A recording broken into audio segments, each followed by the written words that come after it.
So what if the secret to making your team just drastically more innovative isn't, giving them better software or setting stricter deadlines? Yeah. What if it's actually like taking away their assigned tasks? Yeah, which sounds entirely counterintuitive. It really does. I mean, we are so conditioned, right, to think of the dedicated workspace as this ultimate anchor for productivity. Like, that's your spot. Exactly. But as the corporate world races to slash real estate overhead and really embrace hybrid models, we are discovering that the physical architecture of work might actually be holding back our intellectual potential. I'm holding it back. Yeah. I mean, it is a profound realization. We are currently witnessing one of the most aggressive spatial reorganizations in the history of modern business. For sure. But there's a catch. A huge one. The danger is that a lot of organizations are treating this strictly as a real estate transaction, just a way to cut costs. Like, how many square feet can we drop? Right. Rather than a fundamental redesign of how human beings actually collaborate. And that, listeners, is exactly our mission for today's deep dive. We are looking at how to successfully transition a highly structured traditional office into like a dynamic hybrid co-working haven. Yes. And to do this, we are pulling insights from this really comprehensive guide by Stellapop. They're a management and creative services company that specializes in navigating this exact transition. And they have a lot of experience with this. They really do. And, businesses are moving full steam ahead right now to cater to these hybrid models. But Stellapop's central thesis acts as this giant warning sign for anyone rushing into a floor plan overhaul. You're right. Their big rule. Yeah. One size does not fit all. I mean, you can't just buy a fleet of beanbag chairs, rip down the cubicle walls, and declare yourself a modern workspace. But fortunately, no. I mean, that's a recipe for disaster. Okay, let's unpack this. How do we even begin to safely dismantle that traditional office structure without the company's daily operations just, collapsing into total disarray? Well, before you even touch a physical wall, you have to dismantle the intellectual walls you've built up over decades. Intellectual walls, okay. Yeah. The guide stresses that an optimal workspace is one that masterfully blends extreme flexibility with invisible structure. Invisible structure, I like that. Right. But to do that, we have to move completely away from what Stellapop calls office silos. The silos? Yeah. I mean, for generations, corporate design followed this, industrial assembly line logic.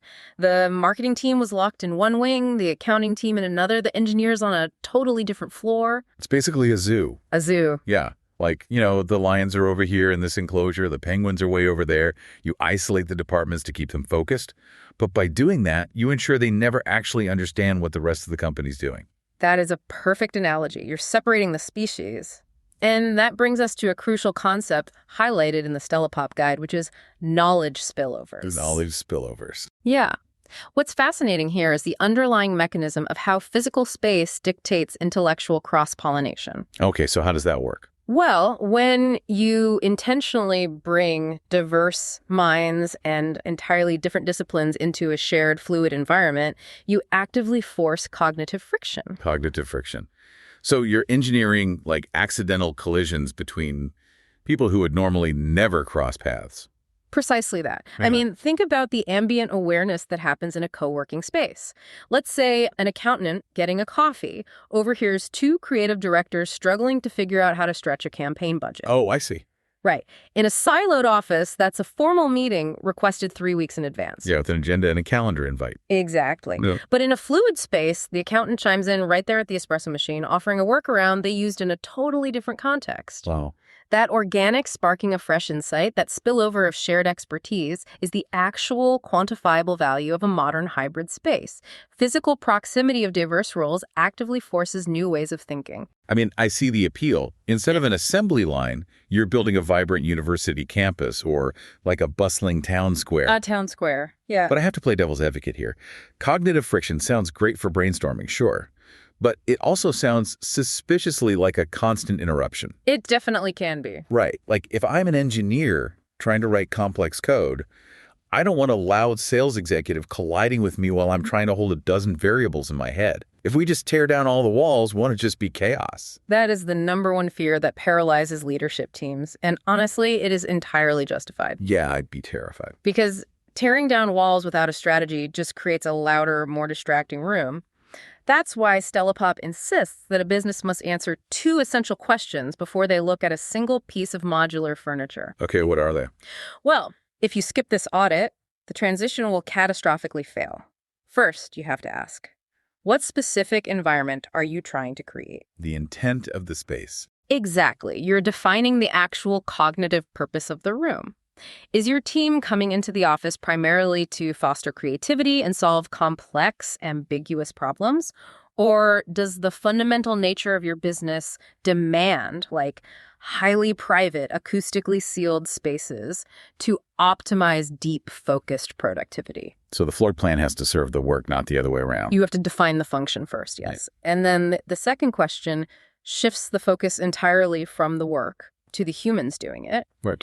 How will your employees actually want to engage with this space? You have to ruthlessly evaluate whether your specific workforce needs personally dedicated spaces. Like a desk that is undeniably theirs every single day. Right. Or if a hot desk approach makes more sense, where employees simply claim whatever workspace is open that morning. Which is super efficient, but... It's highly efficient for transient hybrid teams, yeah, but it requires a massive psychological adjustment.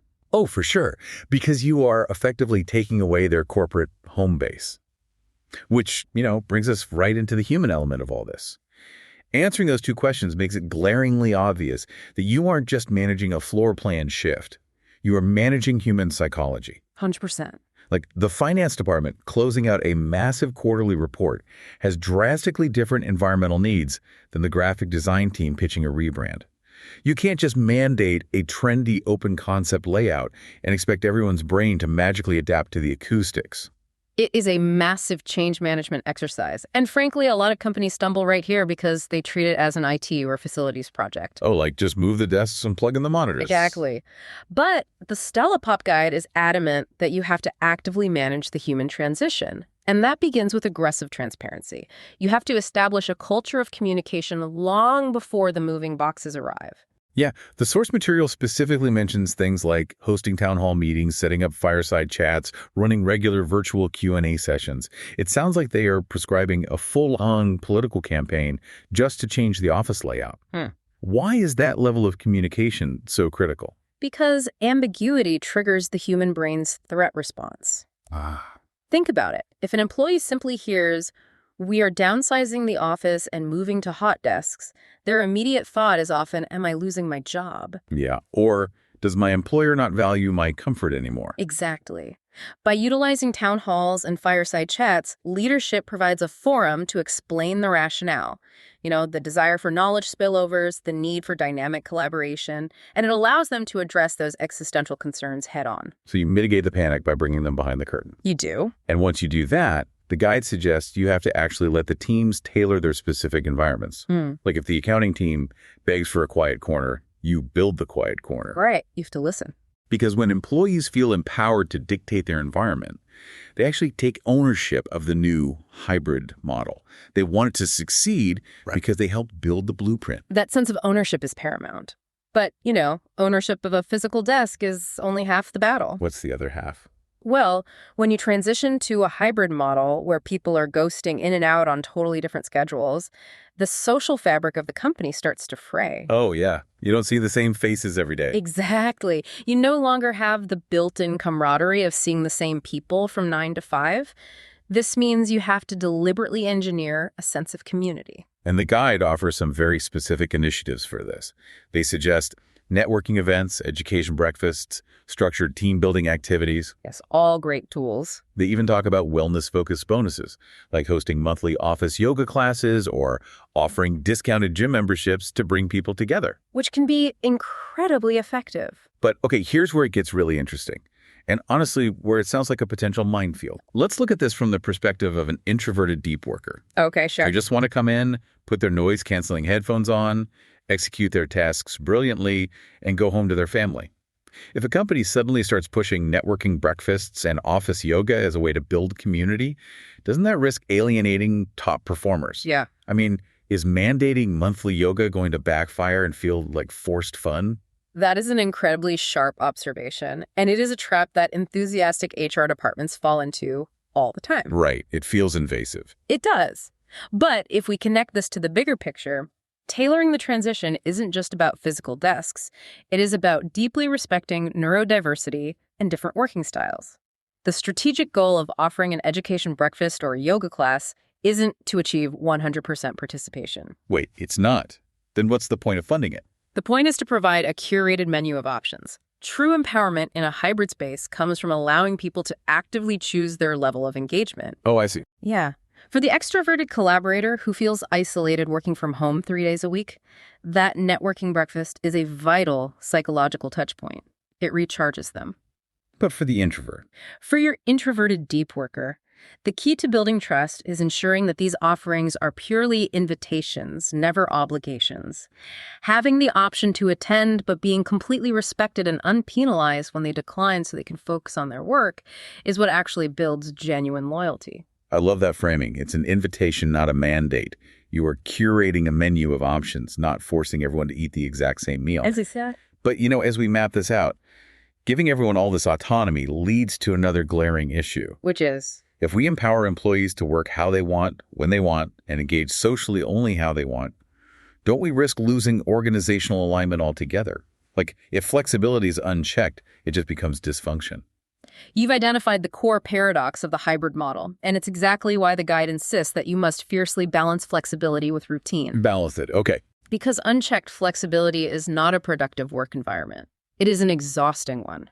You have to establish rigid operational guardrails to tame what Stella Pop accurately labels coworking chaos. Coworking chaos.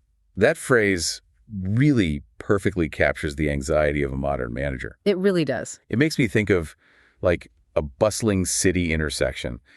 If a city planner decided to just remove all the traffic lights and told the drivers, hey, just drive flexibly, go whenever you intuitively feel like it, it sounds incredibly liberating on paper. Right, total freedom. But in reality, no one gets to their destination because it just results in endless collisions and gridlock. Yeah. You actually need the strict red and green lights to make the entire system flow smoothly. That analogy hits the nail on the head. In an organizational context, structure is the exact mechanism that enables freedom to function. Wow. Structure enables freedom. Yes. If you don't have traffic lights, your hybrid space fails. In a co-working environment, those traffic lights look like setting relentlessly clear expectations for working hours and availability. The assumption that working from anywhere means available everywhere at all times is a fast track to company-wide burnout. And the guide points to a very tactical, structural pillar to solve this, which is the shared calendar. A non-negotiable. Yeah. If people are hot desking, you don't know where they sit. If they're hybrid, you don't even know if they're in the building. A strictly maintained shared calendar for team meetings and collaboration hours isn't just an administrative chore anymore. It becomes the actual architectural framework of the company. It's the only way to function. Right. It's the only way to ensure the penguins and the lions are actually in the room at the same time when a decision needs to be made. And beyond the temporal scheduling, there is the physical reality of sharing the air in a room. The guide highlights a vital operational guardrail: volume control. Volume control. Yeah. By design, these environments are buzzing with the energy of knowledge spillovers. But as you mentioned earlier, with the engineer trying to code, there are times when profound silence is non-negotiable. Right. And this is where Stella Pop mentions something as simple as noise-canceling headphones being an absolute game changer for productivity. I find the psychology of that so fascinating. It really is. When you completely strip away the drywall and the physical doors of a traditional office, a pair of noise-canceling headphones essentially functions as invisible architecture. Invisible architecture, wow. Yeah, it is a socially accepted way for an employee to broadcast, my door is closed and locked right now, without uttering a single word. It is a brilliant adaptation of personal boundaries. But the guide is also clear that leadership cannot simply hand out headphones and wash their hands of the acoustics. Well, they still have to manage it. Absolutely. You need systemic guardrails regarding volume control. This might look like designating specific zones as library rules areas or setting temporal rules. Like mornings are for quiet work. Exactly. Maybe mornings are strictly reserved for quiet, deep work, and afternoons are open for vocal, dynamic collaboration. By defining these parameters, you are building the traffic lights that protect the deep work productivity the space is supposed to enhance. Okay, so let's take inventory here. We've audited the cognitive purpose of the space. We've navigated the change management by communicating aggressively. We've set up the traffic lights and the volume control to prevent coworking chaos. Yes. Now, we finally have to look at the tangible physical infrastructure required to make a highly transient space function flawlessly. Right, because the philosophy of a transient work environment relies entirely on the reliability of its physical foundation. The tech has to work. The guide points out that remote and flexible work models simply live and die by their technology. We aren't just talking about having Wi-Fi. We are talking about top-tier video conferencing equipment that seamlessly bridges the gap between the employees physically in the room and those logging in from their living rooms. Right, ensuring neither feels like a second-class citizen in the meeting. Exactly. And crucially, it requires heavily resourced, readily available tech support. Because if a team member is hot desking and they sit down at a new workstation and the dual monitors refuse to sync with their laptop, they can't spend 45 minutes troubleshooting. No, they'll just leave. Yeah, the friction of the space has to be near zero or people will just stay home. Exactly. But alongside the technology, there is an often overlooked psychological requirement for transients, and that is security. Security, like guards. Well, the Stella Pop Guide emphasizes establishing comprehensive security, access cards, video cameras, on-site security. But they zero in on a very mundane detail that has massive psychological implications. Secure storage. Lockers. Lockers. It sounds so basic, but when you think about it, it's vital. If you do not have an assigned desk with a locked drawer, what do you do when you need to step out for a 20-minute lunch or, go to the restroom? Right. You can't just leave your expensive laptop in your personal bag sitting out in an open, fluid environment where dozens of different people are constantly cycling past. You really can't. And if an employee is constantly worried about their belongings, they are existing in a mild state of vigilance. Oh, that sounds exhausting. It is. They aren't focused on their work. Secure storage provides the psychological safety necessary to actually relax into a boundary-less space. Makes total sense. Which brings us to the final and perhaps most fascinating element of physical infrastructure listed in the guide: creating multiple micro-environments to cater to comfort. Yeah, they talk about having dedicated focus zones, acoustically soundproof meeting rooms, so you aren't shouting over the marketing team's brainstorm. But there is a specific concept in the guide that I really want to dissect. Okay, let's hear it. He says companies must provide a deliberate combination of lounge work options and alert work options. Can you explain the actual physical distinction between a lounge task and an alert task? This raises an important question about embodied cognition. Embodied cognition. Yeah, it's the profound connection between our physical posture and our brain's processing state. An alert work option is the traditional ergonomic setup. It's your highly structured desk, your lumbar support chair, your monitors perfectly at eye level. Okay, the classic office desk. Right. Your body is physically braced, upright, and tense. This posture signals the brain to enter an intense, narrow, execution-focused state. It is exactly what you need to build a complex financial model or finalize a legal contract. So the alert posture physically triggers a narrow analytical focus. It does. Then what is happening to the brain in a lounge posture? A lounge option fundamentally alters your physiology. It's a soft sofa, a deep armchair, perhaps situated in an area with warmer, diffused lighting. Sounds cozy. It is. And when you recline into a lounge posture, you release physical tension. That physical relaxation sends a signal to your nervous system that you are safe, which allows the brain's focus to dramatically broaden. Oh, wow. It triggers divergent thinking. This posture is scientifically optimal for big picture strategizing, creative problem solving, or unforced casual collaboration. So physical space literally changes how your brain works. Exactly. Giving an employee the autonomy to recognize their own cognitive needs in real time, to realize, I need to be alert to execute this data entry, but then I need to move to the lounge area to brainstorm the new product launch. And allowing them to actually physically migrate between those zones. Yes, that is the ultimate perfected realization of the hybrid ideal.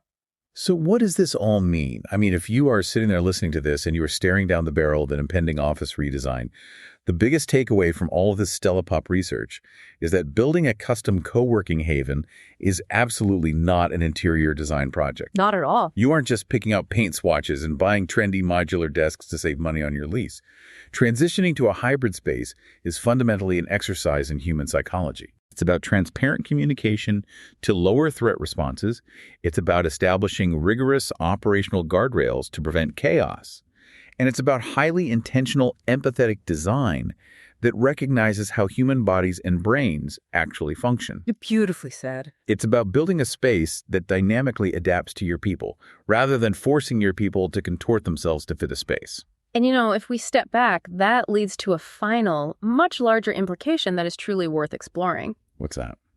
Well, when you observe the elements that make these modern spaces successful, the soft lounge areas, the wellness bonuses, the gym memberships, the extreme flexibility of hours, Yeah. we are fundamentally incorporating the comforts and the autonomy of our homes into the professional sphere. Oh, wow. That's true. And simultaneously, by bringing high-speed tech and professional demands into our living rooms when we work from home, we are completely blurring the historical boundary that has existed for centuries between our domestic lives and our professional lives. It's a total collapse of the old categories. The physical boundaries are just gone. Precisely. As these dynamic fluid spaces continue to evolve and become the global standard, the ultimate question isn't just going to be about how we lay out a corporate floor plan. No. Right.